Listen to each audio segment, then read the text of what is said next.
अरहन्ताणम् नमो अरहन्ताणम् नमो अरहन्ताणम्। हम भूमि का भेद को बराबर ध्यान में रखें, उपादान और निमित्त के भेद को बराबर ध्यान में रखें। आज ही मैंने पढ़ा कि दर्द स्वाभाविक नहीं होता,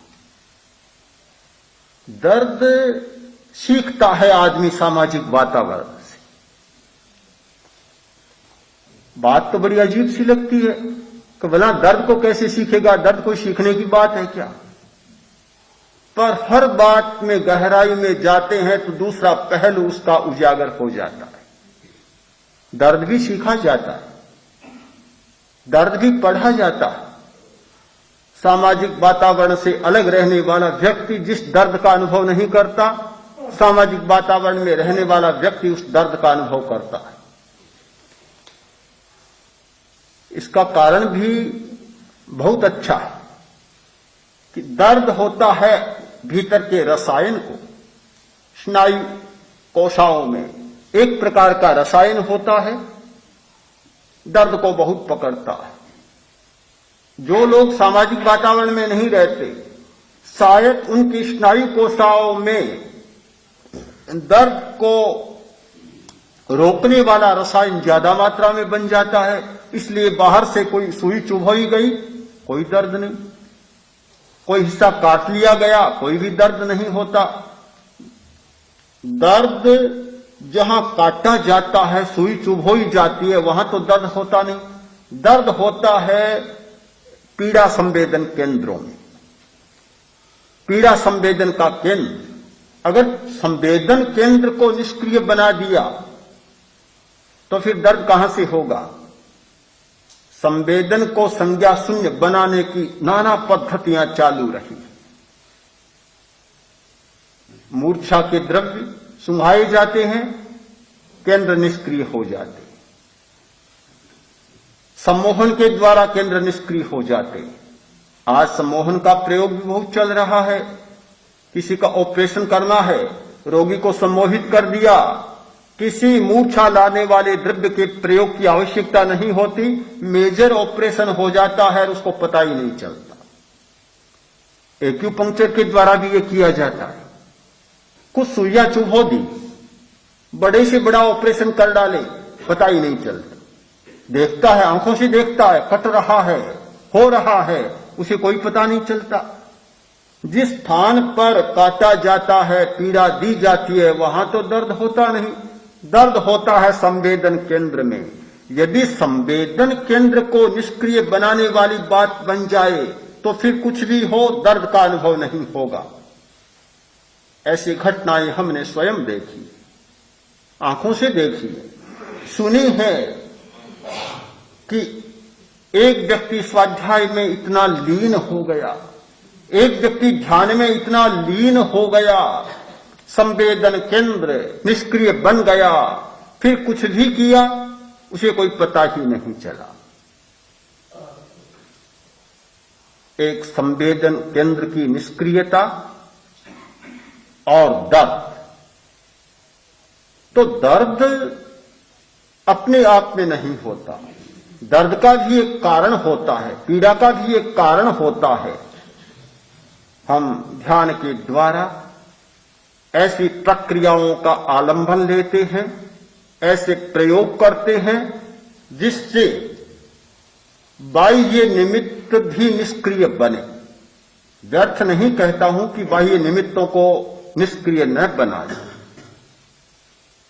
जितने वृत्तियों के जागरण के स्तुति, प्रशंसा, निंदा, हर्ष, शोक, भय आदि आदि की केंद्र हैं, उनको भी एक बार निष्क्रिय करना जरूरी है, जिससे कि वह वृत्ति वहां जागे नहीं, सताए नहीं और आगे बढ़ने का मौका मिल जाए, आगे बढ़ने का मौका मिले और मूल जड़ तक पहुंचने का अवसर मिले। इसलिए एक बार उनको शांत करना भी जरूरी है।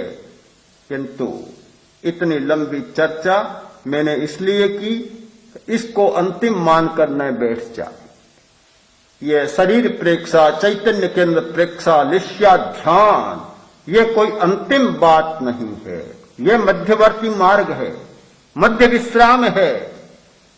एक यात्री के लिए विश्राम करने का होटल या विश्राम करने की धर्मशाला है, किंतु मंजिल नहीं है। हमें पहुंचना वहां तक है कि चैतन्य का अनुभव होने लग जाए, अप्रमाद जाग जाए, मूर्छा टूटे, मूर्छा टूटे, जागृति बढ़े। अंतिम हमारा लक्ष्य है वह जिस दिन मूर्छा टूटती है, जागृति बढ़ती है, हम अपनी भूमिका के पास पहुंच जाते हैं, जहां पहुंचने पर सारी रेखाएं सीधी हो जाती, सारी रेखाएं सीधी होती है। प्रिंसिपल ने पूछा विद्यार्थी से कि टेढ़ी रेखा कैसी होती है, उसका ही लड़का था। टेढ़ी रेखा कैसी होती है? आप जैसी।